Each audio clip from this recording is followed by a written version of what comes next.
You wanted the best. You've got the best podcast. The hottest podcast in the world. The Chris Voss Show, the preeminent podcast with guests so smart you may experience serious brain bleed. The CEOs, authors, thought leaders, visionaries, and motivators. Get ready. Strap yourself in. Keep your hands, arms, and legs inside the vehicle at all times, because you're about to go on a monster education roller coaster with your brain. Now, here's your host, Chris Voss. Hi, folks. Chris Voss here from the ChrisVossShow.com, the ChrisVossShow.com. Hey, we're coming here with another great podcast. I hope you're strapped in. I hope you've done all the strapping, the seat belting, the duct taping yourself down to the chair. You're like, Chris, I'm listening to this at work. My employer already did that. I hope you're ready, because we have an amazing journalist on the show. He's going to be talking about his new book, Servants of the Damned. Servants, it seems like that should be like, there should be a voice that says, Servants of the Damned, damn. Servants of the Damned, giant law firms, Donald Trump, and the Corruption of Justice by New York Times. David Enrich is on the show with us today. He's going to be talking to some amazing books. You've probably been seeing him all over TV talk about all the shocking and alarming and insightful things that he's done with his journalism. In the meantime, please go refer the show to your family, friends, and relatives. Go to goodreads.com/Chris Voss. Go to youtube.com/Chris Voss. Go to all my groups on Facebook, LinkedIn, Twitter, Instagram, the big 130,000 LinkedIn group. Follow us over there, as well as the LinkedIn newsletter. You'll probably see this on soon. He's written some amazing exposés. One of my favorites was recently Dark Towers, Deutsche Bank, Donald Trump, and an Epic Trail of Destruction, that came out in 2020. Just a really amazing, insightful thing. David Enrich is the business investigations editor at the New York Times. He is the author, most recently, of Servants of the Damned, Giant Law Firms, Donald Trump, and the Corruption of Justice. He previously was the finance editor. Before joining the Times, he was a reporter and editor at the Wall Street Journal in New York and London. We've had many other great journalists on. His previous books are Dark Towers and The Spider Network, about a man at the center of vast financial scandal. He's the author of the newest book that just came out September 20th, 2022. You want to pick it up while you still can at wherever fine books are sold. Welcome to the show, David. How are you? I'm good. Thank you for having me. There you go. And what do you think about my idea of having, an echoing voice? I like it. Doom. I like it a lot. Like I will pass it on to the publisher. I'm not an audiobook guy, so I deal with better with words on the printed page. But man, those were great effects. I like. I just kind of ham-assed one there on the amateur thing. So, but yeah, I could see like during the audiobook, the Servants of the Doomed. Or damned, I should say. Actually, I will now. Every time I think of my book, I will mention it. I might do a little of that echo myself. Maybe you could hire like one of those dark black metal bands to write a song for the book. It could be like a side thing. Anyway, getting on to the serious business of your book, because this is definitely serious. What motivated you want to write this book, sir? Well, I've been covering business and finance for almost 20 years now, and first with the Wall Street Journal and then the Times. And basically, I've covered just like a ton of big corporate and financial scandals over the years. And basically every single one of those I cover, in the background is lurking one or more giant corporate law firms. And, they're doing everything from helping kind of do internal investigations of these companies to litigating things sometimes, but also interacting with journalists a lot. So over the years, I've spent a lot of time talking with partners at these firms, and I've just been kind of fascinated, I guess, by the way that they are managing these processes behind the scenes and providing this really high level legal advice, but also in some ways I've found are kind of manipulating the media, including me. Mm-hmm. And one of the ways they do that I've found most interesting is that, these partners spend a lot of time with journalists on the phone or in meetings, providing kind of inside information, not in a legal sense, but like, giving you kind of a lot of background and color on the players involved, kind of gossiping about some of their clients and providing you with documents and other intel that you wouldn't normally have access to. And for a long time, I just kind of thought that was, well, that's kind of why they want to do that, so they get their clients' stories right in the press, and it's just good business sense for them. And it began occurring to me, belatedly, I guess, that another big part of the reason they were doing that is that they want to have good relationships with journalists, because that discourages the journalists from ever turning their investigative lenses onto the law firms themselves. And yeah, the legal industry is a huge industry. I mean, there are billions and billions of dollars every year in revenue, and it deserves a lot of scrutiny, and it does not get a lot of scrutiny, at least in the mainstream media. And so I've been kind of hankering to dive into this and really find a good law firm to start investigating, and didn't really know where to look until 2020, when I realized that this law firm, Jones Day, had been doing a lot of work with the Trump campaign and the Trump administration. That piqued my curiosity, and I kind of married those two interests, and here we are. There you go. Servants of the damned. Servants of the damned. I can just hear it now. Servants of the damned. Anyway, enough of the black metal. So what made you title? I mean, the title of the book is pretty unique, given we're playing on it. What made you pick this title specifically? What was it in reference to, or what was the implication of that? Well, credit where it's due is actually my publisher's idea, but basically it's a play on two different concepts. One is there's a quote, actually two quotes in the epigram of the book, so right at the beginning. And one of them is a quote that goes from a famous lawyer and diplomat who served in both Republican and Democratic administrations starting around the Truman era, who says that if law firms and lawyers ever become servants to big business interests, our democracy is in danger. And that's not a direct quote. That's my paraphrase of it. And then there's another quote from the American Lawyer magazine from a decade or two ago, praising the work that Jones Day, this big corporate law firm, has done serving, gun companies and tobacco companies and things like that, saying that Jones Day represents the interests of the damned powerful and the powerfully damned. And I just love that quote from the American Lawyer. And so it's kind of a marriage of the servants from that first quote with the damned from that second quote. And to me, the implication is that these big law firms have become basically the handmaidens to clients that are doing things that are not only often, I think, bad for the world, but the lawyers themselves in the process of representing some of these clients are themselves doing things that I think a lot of people would be surprised to hear about. And you profile Jones Day a lot in the book and talk about some of the different issues that surround them. A lot of people aren't familiar with Jones Day. I've been getting familiar with it unbeknownst. I was reading your New York Times posts and getting familiar with what was going on. I'm like, holy crap! And I started understanding what Jones Day was doing. Let's talk about this firm and how much of the book is dedicated to them, and how many other different attorney firms you cover.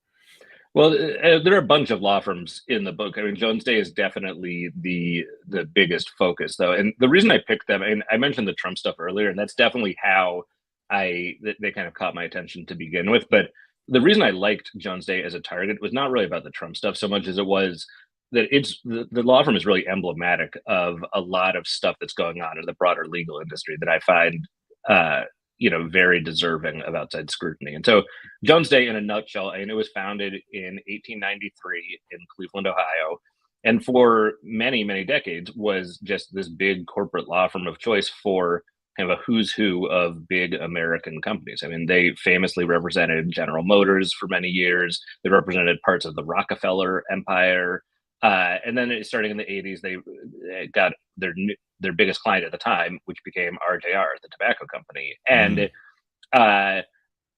so I spend I don't know, maybe 2/3 of the book focusing on the kind of the run-of-the-mill corporate work that a law firm like Jones Day does, and how the legal profession, which had kind of for most of its existence had really prided itself on not putting profits first. They had the key motivators for the legal profession were an obligation and commitment to honesty and fairness and the rule of law, and really trying to seek just outcomes regardless of whether you're the winner or the loser. And starting in the really the late 70s, early 80s, and continuing to this day, that ethos began to completely change. And Jones Day was at the kind of vanguard of this change and really leading this shift from the legal profession into the legal industry, where there was this cutthroat emphasis on profits.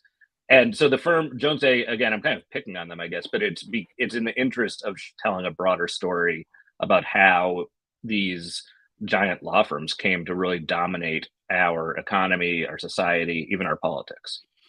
You know, in my business years ago, I saddled up beside some really badass attorneys, and I always called them evil attorneys because they were good at destroying during discovery phase. Yeah. And they would, I mean, if you had a speeding ticket, they would beat them down with just every possible discovery item and delay and just it would be maddening what they would do, and they were my friends, so they would teach me all the stuff they would do. And evidently Jones Day has kind of made this their hallmark. Is that correct? Yeah, I mean, they're first and foremost really good at their jobs, and their jobs are to defend big companies primarily that are in trouble with the government or with their customers or whatnot. And the secret sauce of big law firms like Jones Day is not simply that they're good lawyers; it's that they throw enormous, virtually infinite resources at assignments. And so, if you are a person who has been harmed by a product manufactured by Acme Widget Company, and Jones Day is representing Acme Widgets, they are not going to just litigate the question of were you or were you not harmed by this product? Is it or is it not Acme Widget's fault? They are going to dig into your background. They are going to dig into your family's background. They're going to talk to your neighbors, your high school classmates. They're going to do all sorts of research, really kind of turning over every single stone they can find, to not really to seek the truth of the matter, but to find ways to undermine your credibility and raise doubt in the minds of judges and juries about whether you can trust anything I say, or we can trust anything any of the witnesses can say. And so it's a brutal, just bare-knuckled, scorched earth strategy that these law firms use. And again, Jones Day has long been one of the leading, most aggressive corporate litigation firms in the country, but it is hardly alone. I mean, this is par for the course. And to me, one of the most surprising, or I guess troubling aspects of this is that when two companies are facing off each other in court for one reason or another, I get why you want these very aggressive law firms going at each other, and you want all stones. You want no stones left unturned, and that makes total sense. The problem is that these big corporate law firms almost never are representing anyone other than big companies, and so when a normal human being or a small business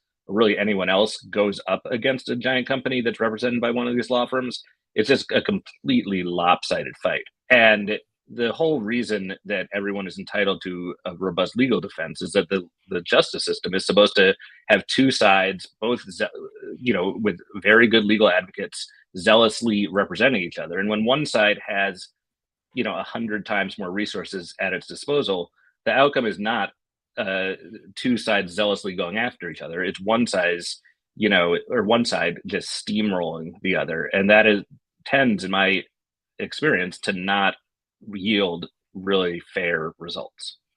The cover of your book has a dollar hanging over the weighing of Lady Justice, who's supposed to be blindfolded and impartial. Do you find that ability to just throw everything with the backing of money? Do you find that tilts the scales of Lady Justice? Yeah, absolutely. I mean, there's just no question about that. I think that there's a bigger debate one can have about how to best deal with that imbalance, but there's no question the imbalance exists, and it's not like a kind of a little imbalance. It's like a huge imbalance, and to me, there's many examples I could cite.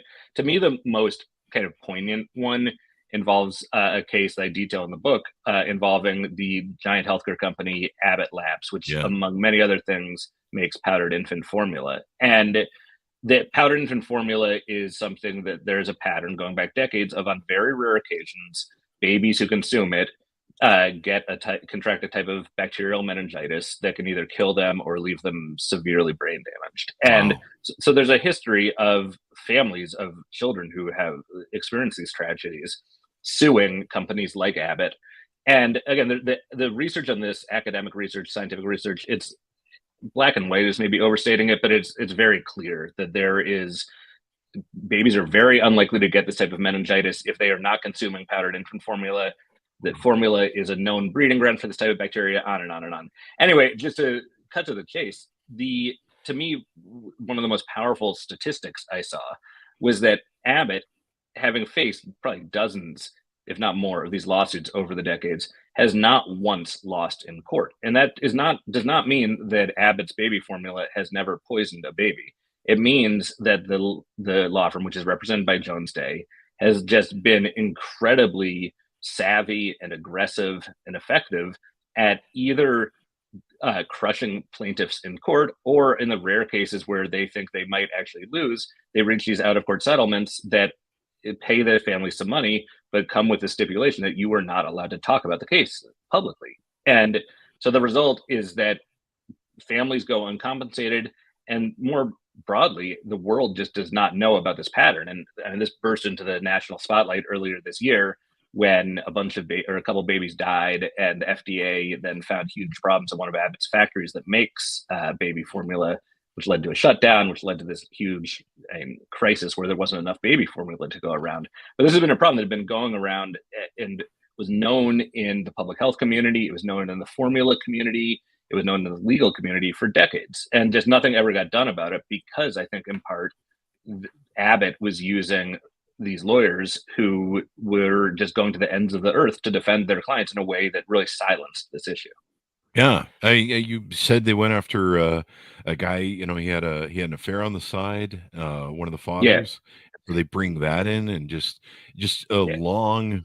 I think was it 8 hours or 14 hours that you said? I think it was 7 hours. 7 hours, just beating these parents of this poor child into oblivion, and trying to find anything that might they can take into court and throw up against them. Yeah, and this is a pattern in these cases, right? And I only detail one of these cases primarily in the book, but I've found a bunch of others where, you mentioned the thing where the father was having an affair, which was, after the baby had contracted meningitis and nearly died. So it had nothing on its face to do with the question of whether or not, or how the baby had been poisoned and who was to blame for that. But there's other cases where, a similar situation where a baby was poisoned or a baby fell ill after consuming formula, and Abbott, through its lawyers at Jones Day, tries to raise the issue of a restraining order that was taken against another member of the baby's family years after the meningitis incident. And that's on top of all sorts of, and look, those are tactics that are common in corporate litigation when normal human beings go up against big companies and their big lawyers. And these are tactics that Jones Day in particular mastered over decades of representing RJR on tobacco cases.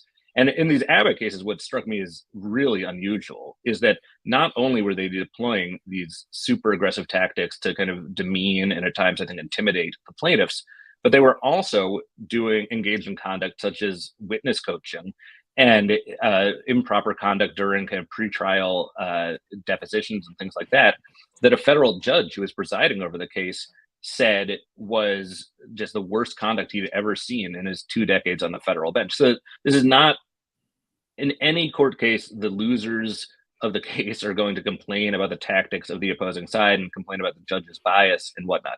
What sets these cases apart, in my mind, is that it's not just the plaintiffs complaining after the fact. It's a federal judge who has a very good track record on the bench and has no particular reason to make accusations of bias, is saying that these conducts were just completely beyond the pale, not even a close call. And I've seen incidents like that with Jones Day and other law firms in just a wide variety of cases. And it leads me to the conclusion that this is not the exception. This is the rule. These firms use just these completely, their tactic is shock and awe, essentially. And they're really, really good at creating that atmosphere. And probably intimidation as well, would you say? Yeah, there's another example that just jumps to mind as we're talking about this, where in Jones Day's representation of R.J. Reynolds, Jones Day had hired an academic, or was paying for an academic to conduct research into the dangers of secondhand tobacco smoke. The researcher ultimately decided that maybe this secondhand smoke wasn't as bad as he had originally said. He then the researcher agrees to cooperate with state investigators that are digging into the tobacco industry. The tobacco industry, well, Jones Day learns of this cooperation. And according to the academic, Jones Day lawyer calls him up and basically threatens that the full weight of Jones Day is going to come down upon you if you cooperate. And this academic is so scared by this perceived threat that he reports it to the judge who's presiding over the case. The judge offers him the protection of the U.S. Marshal Service, and the guy's wife was terrified. And again, that Jones Day's response is that the guy is lying and that those words were never uttered.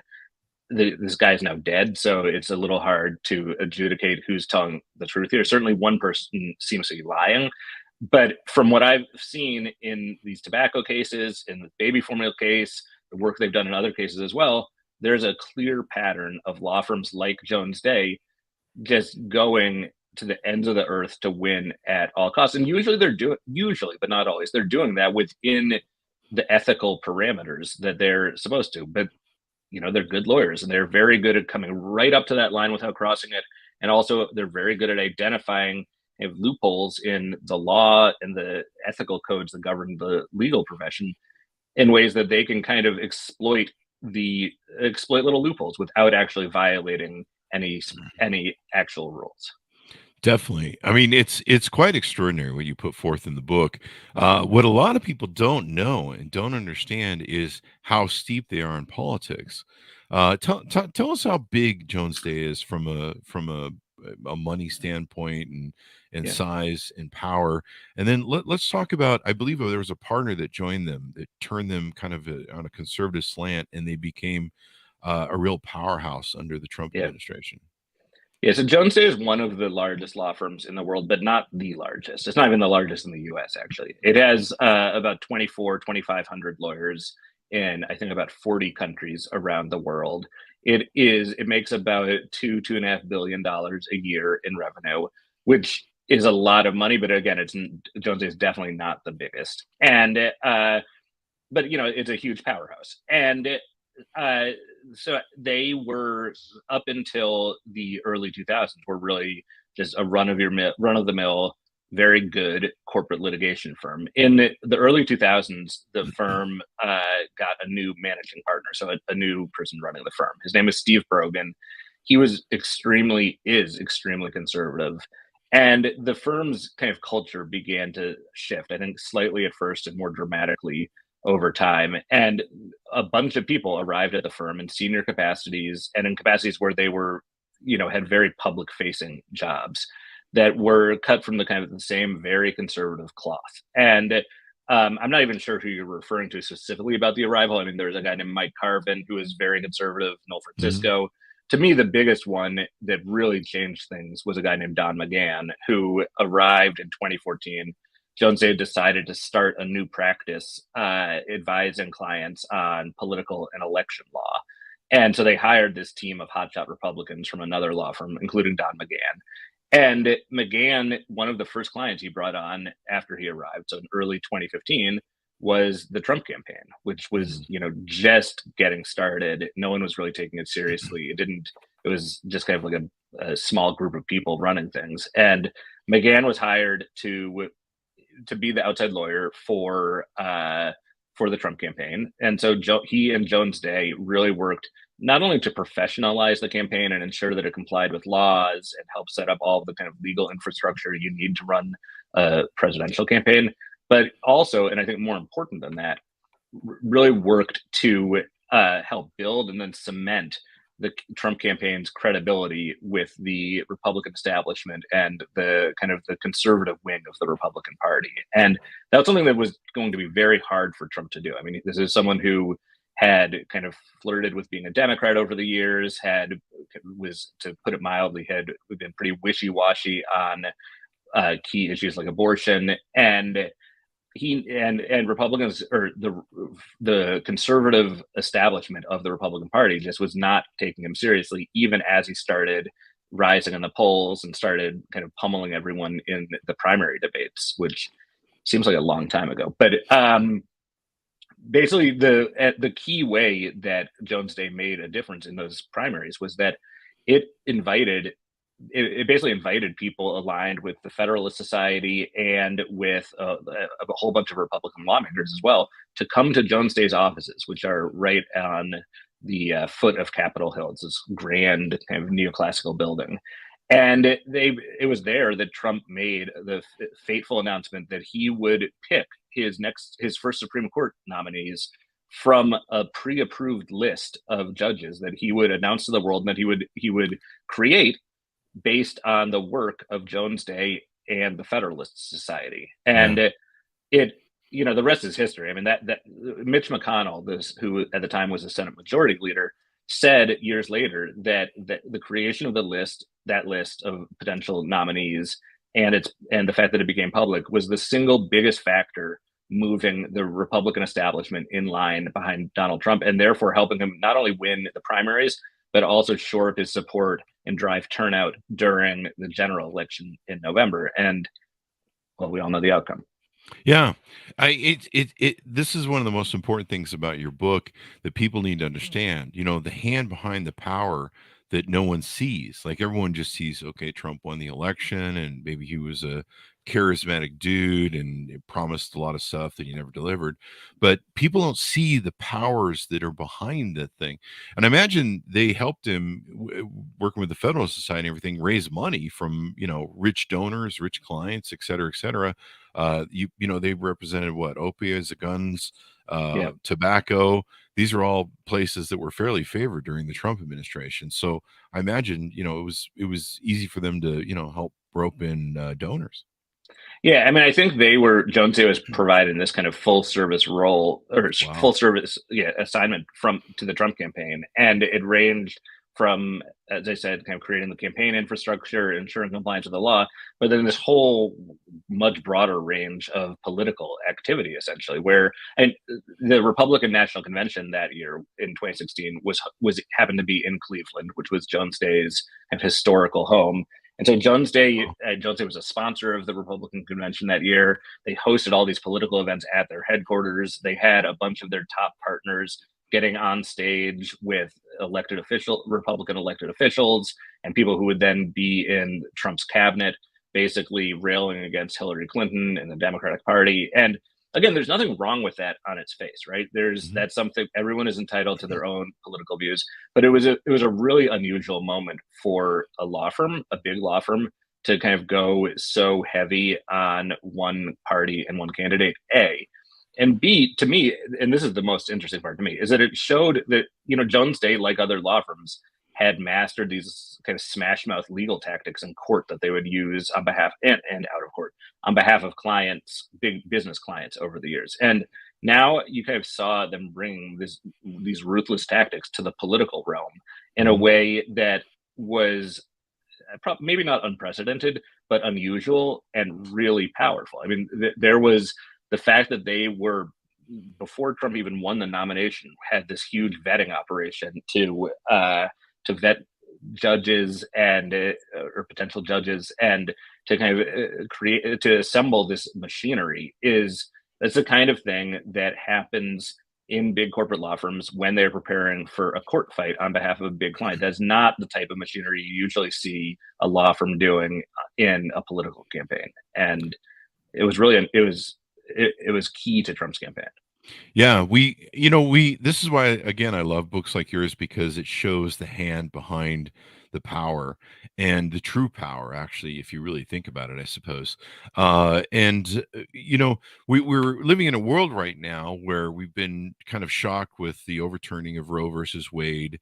We've seen that, most people don't even understand the 40 years that people like the Betsy DeVos Organization Center for his name escapes me now, Center for National Policy, and people have been pushing to overturn Roe versus Wade. Their whole agenda of the Republican Party, conservatives, have been to stack the court, and they've been working on that, and they've won a lot of different things, like the Citizens United, different things like that, overturning where you can now buy just the power stack of the SCOTUS. And we finally starting to see the results of of that stack winning out, where their agendas of the conservative right are coming to fruition with a very right-leaning court. But you write in your book and you talk about how, this leads to power, and this leads to a lot of money too. Don McGahn gets into the Trump administration. He's working with the Federal Society to handpick the judges to go up.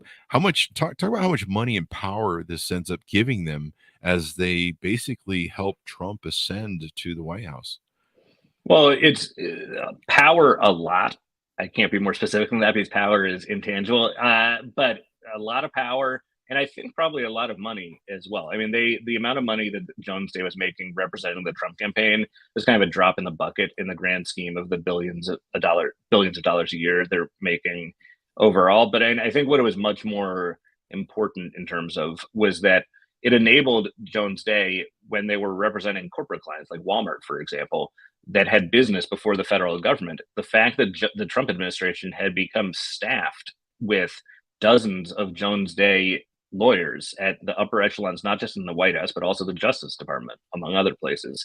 It allowed Jones Day, its current lawyers, to go to some of their recent colleagues and seek help for their corporate clients on when those clients, like Walmart, were under federal investigation. And so you would have situations like that are, and that's priceless if you're Walmart, right? There was not another law firm in the country that could have gone like Jones Day did and had 3 or 4 people high up in the Justice Department that were able to receive letters or organize meetings or kind of play defense. And look, Jones Day would argue, and the people who were at the Justice Department and then returned to Jones Day would argue, that they were managed to kind of have something resembling a wall between their previous work for Jones Day and their current work on behalf of taxpayers.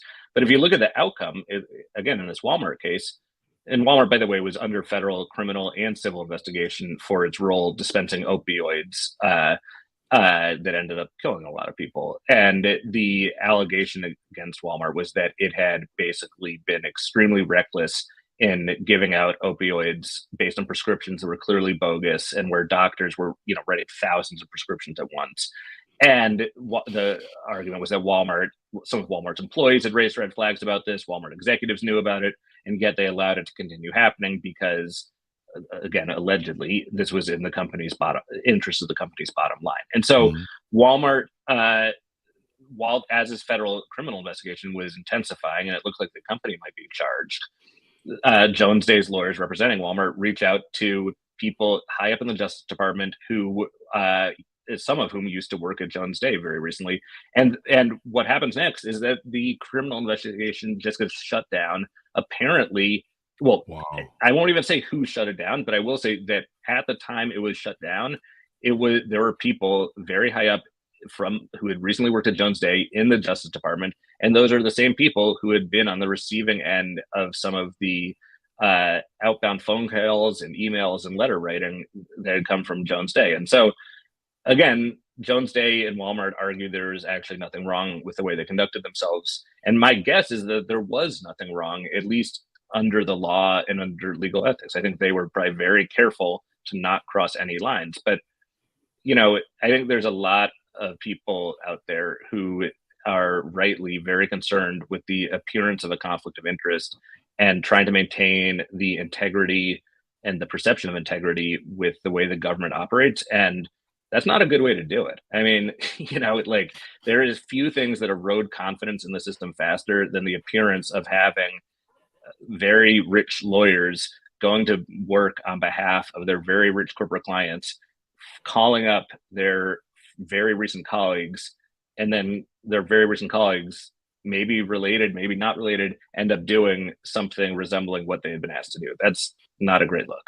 And my understanding is they've been very good at recruiting clerks and different people so that they can kind of meld kind of more of a mesh with the government and people in the government so they can have that sort of influence. So Jones Day would argue that, look, there's no question that that's true in the sense that Jones Day has just been an absolute juggernaut when it comes to recruiting former Supreme Court clerks to work for the firm. I mean, the Jones Day, like some other law firms, hands out signing bonuses to former clerks who I think it's above $400,000 per signing bonus, which incidentally is more than Supreme Court justices themselves earn.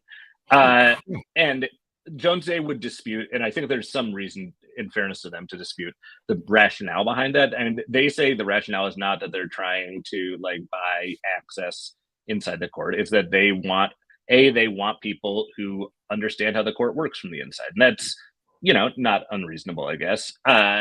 And the second thing is that they argue, and I think this is true, that big clients like the idea of hiring a law firm that employs a lot of people who have this kind of inside knowledge, even if they're not using that inside knowledge in an appropriate way, right? I mean, but again, to fall back on this question of the appearance of propriety and appearance of a conflict of interest, a lot of legal scholars and other watchdog groups have raised really serious concerns about the degree to which Jones Day in particular has scooped up just over the recent years and dozens of Supreme clerks, far more than any other law firm. And I think those concerns have been only compounded in the past several years during the Trump administration, when not only was Don McGahn and his former Jones Day's colleagues in the White House counsel's office selecting federal judges, but also some of the federal judges that were being selected under Trump were from Jones Day. And so there are a bunch of recent Jones Day partners and associates who ended up during the Trump administration with lifetime appointments to the federal bench, including some very senior ones. And Greg Katsas, who by all accounts is a very accomplished, well-respected lawyer, had been a longtime Jones Day partner, went with McGahn to the White House, and then the White House nominates him to be a federal judge. And he's now on the DC appeals court, which is behind the Supreme Court, the most powerful court in the country. And there are a bunch of others as well. I mean, when a court earlier this year, struck down the Biden administration's mask mandate on planes and other transportation, that was a very young and, according to the American Bar Association, a very inexperienced and unqualified federal judge who had only recently been hired by Jones Day. And so you see the implications of this playing out more or less in real time. Yeah, and people need to understand this. A lot of people ran around angry and are still angry about the overturning of Roe versus Wade, but they need to understand the power and the money and the hands that are behind this. Like, people running around going, well, Trump did this. Well, he kind of did this, but there's a lot of you've got to understand the power that's behind this, the Federal Society and organizations like Jones Day. And I think they even got involved with challenging the election results, didn't they, in 2020? Yeah, it's not quite that simple. I mean, basically, they were representing. So this took place in Pennsylvania, which, as you may recall, was kind of the key battleground state in the election. And Pennsylvania, the year before the election, had made it much easier to do absentee and mail-in voting, which proved fortuitous since then there was a pandemic and people wanted to do more mail-in voting. And the law had been written in 2019 in Pennsylvania that basically you had to have your mail-in ballots received in the election office by election day. The Pennsylvania Supreme Court then ruled that because the mail service was going so slow, I don't know if you remember that, but it seems like years ago, but the mail service had basically stopped working. And so the Pennsylvania Supreme Court ruled that to enforce that election day deadline risked disenfranchising essentially a broad swath of the Pennsylvania electorate. And so they ruled that there would be an extra 3 days to receive ballots. And Jones Day went to court in Pennsylvania to basically try to invalidate that 3-day extension. And their argument was that that would open the door to improper voting and possibly fraudulent voting. The Supreme Court, which ultimately prevailed on this, the Pennsylvania Supreme Court, not the U.S. Supreme Court, argued that to do otherwise was basically to almost willfully be tossing out legitimate votes. And Jones Day also got involved in another case in Pennsylvania that was trying to make it harder, or trying to make it easier, I should say, for county election officials to invalidate certain absentee ballots if their signatures weren't exactly alike. And again, both of these, Jones Day would argue that these were legitimate constitutional issues it was litigating. Yes, it was doing it on behalf of Republicans and on behalf of Trump, but these were fair, reasonable arguments they were making. I think the counter argument to that is which is made by a lot of people even inside Jones Day, was that the intent of this was clear, which is to make it harder for votes that were likely to lean Democratic to count. And that is something that, if you believe in the rule of law and you believe in democracy, is not a great look, right? I mean, we, especially during a pandemic, but really in any time, like, why would you want to do things that make it harder to vote? And there's a huge backlash inside the law firm. I think there's a lot of blowback externally as well. I will say, in fairness to Jones Day, once again, I don't want to sound like an apologist here, but to be fair, they were not involved in any of the like crazy, The Giuliani like stuff. nonsense, the Giuliani stuff, or the Sidney Powell stuff, or any of that kind of lunatic nonsense. So they did draw a line there, it seems. But I mean, I think from the perspective of a lot of people inside Jones Day and certainly outside of Jones Day, the fact that they were willing to go to this length with a presidential candidate who at that point had already been very noisily fanning these unsubstantiated fears about the risks of a stolen election, I think it struck a lot of people inside the firm as really reckless. Yeah, and I vaguely remember, and I think you'd written about this, but I vaguely remember years ago, I believe Rick Wilson was the guy who started it, or one Yeah. of those proponents, but he used to be a Republican strategist.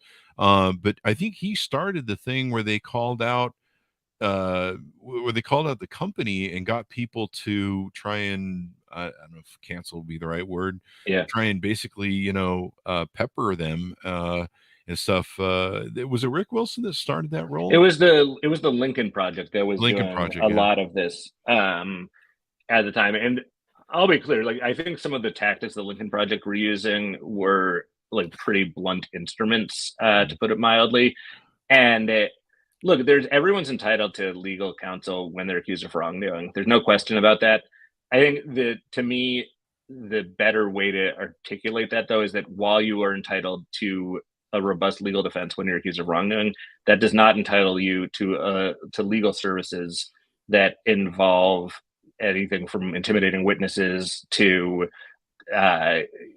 smearing plaintiffs to threatening people's right to vote. I mean, that's not something those are not among the services envisioned by the Sixth Amendment to the U.S. Constitution. Yeah, the book's explosive and incredibly insightful. Everyone should read it. It should be required reading, in my opinion. How hard has it been as a journalist to report on Jones Day? I mean, imagine the New York Times attorneys have to pore over everything.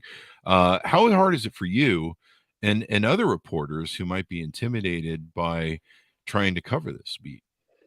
I mean, everyone, when I started working on this a couple of years ago, everyone was like, "Oh, Jones Day is the most secretive place. There's no way anyone there will talk to you."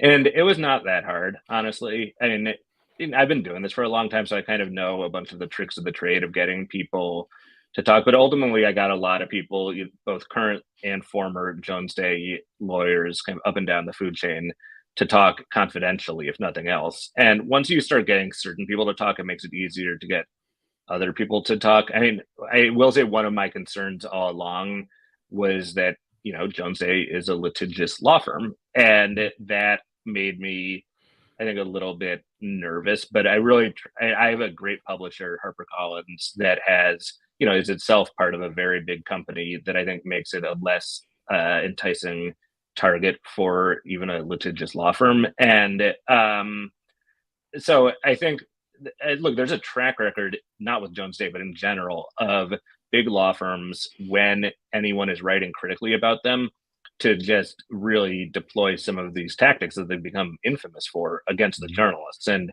I detail some of this in the book, not involving Jones Day, really, but involving other law firms that have really, in my opinion, just gone completely crazy with just over-the-top kind of censorship tactics.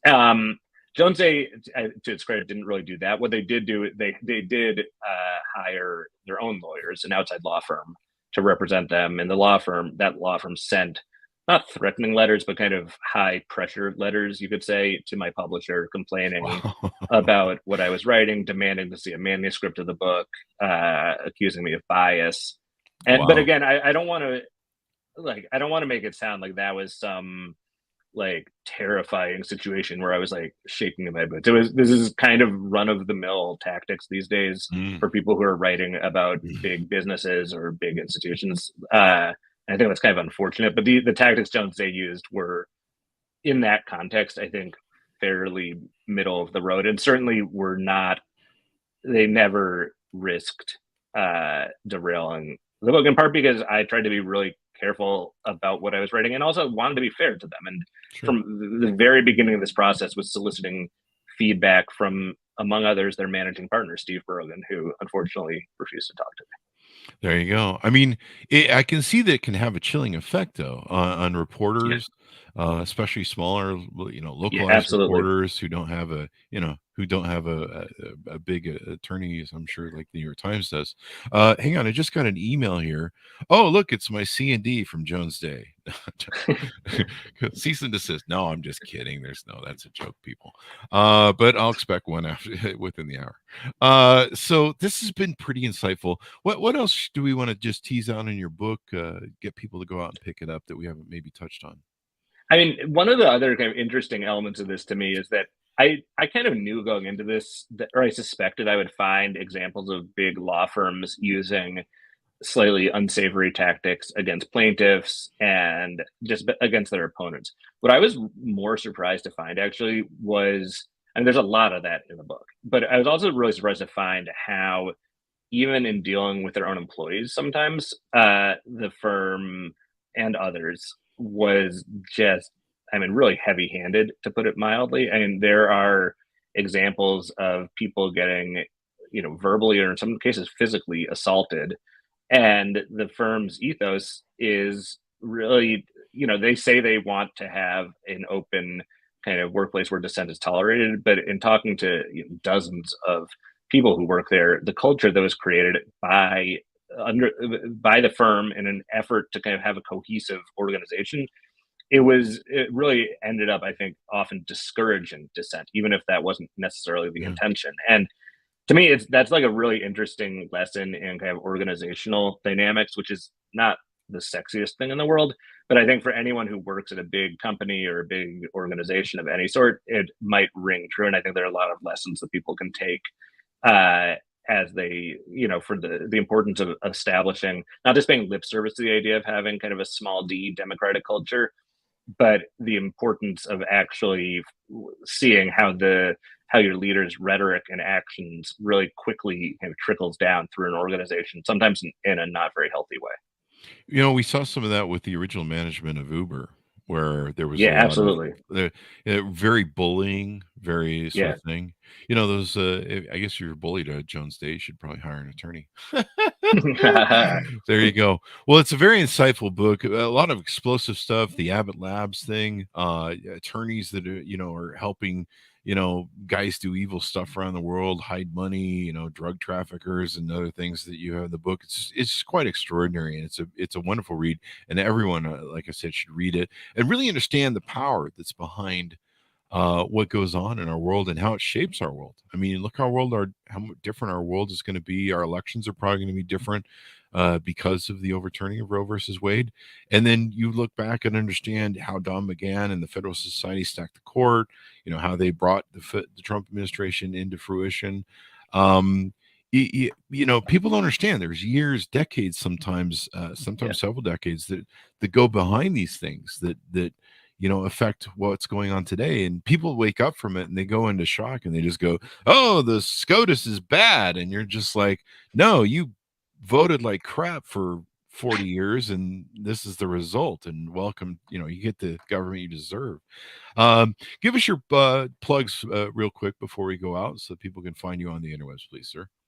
I'm sorry, give you my what? Plugs, .coms, wherever you are. Oh, I don't really do .coms. But I'm on Twitter at David Enrich. I'm on Facebook at David J. Enrich, I think. Instagram, David.Enrich. LinkedIn, I'm there, but I don't actually know what my handle is because there you go. I'm an idiot with this kind of stuff. That's okay. And you there's a small website, the New York Times, I think that you're on. Yeah. There is that small website as well. They might want to. They just sent me an email saying, make sure he plugs the New York Times. I'm just kidding. They didn't do that, I but don't think they need anyone's help. They don't. They sent me a C&D too. Anyway, I'm just kidding. David, it's been wonderful and very insightful to have you on the show, and hopefully very educational for our audience. I encourage everyone to go out and buy the book. Thank you very much for coming on and sharing your story with us today. Thank you so much for having me. It's been fun. Thank you. And guys, go pick up the book. Wherever fine books are sold, stay out of those alleyway bookstores, because I went in one last week, had to get a tetanus shot. Pick it up. Servants of the Damned, Giant Law Firms, Donald Trump and the Corruption of Justice. I had the date wrong, actually, earlier. I quoted the paperback date. The hardcover came out September 13th, 2022. So if you're watching that 10 years from now on YouTube, don't tell me that I got the dates wrong. Pick it up wherever fine books are sold. Go see us on youtube.com/Chris Voss, goodreads.com/Chris Voss, and all the places the Chris Voss Show channels are. Thanks for tuning in. Be good to each other. Stay safe, and we'll see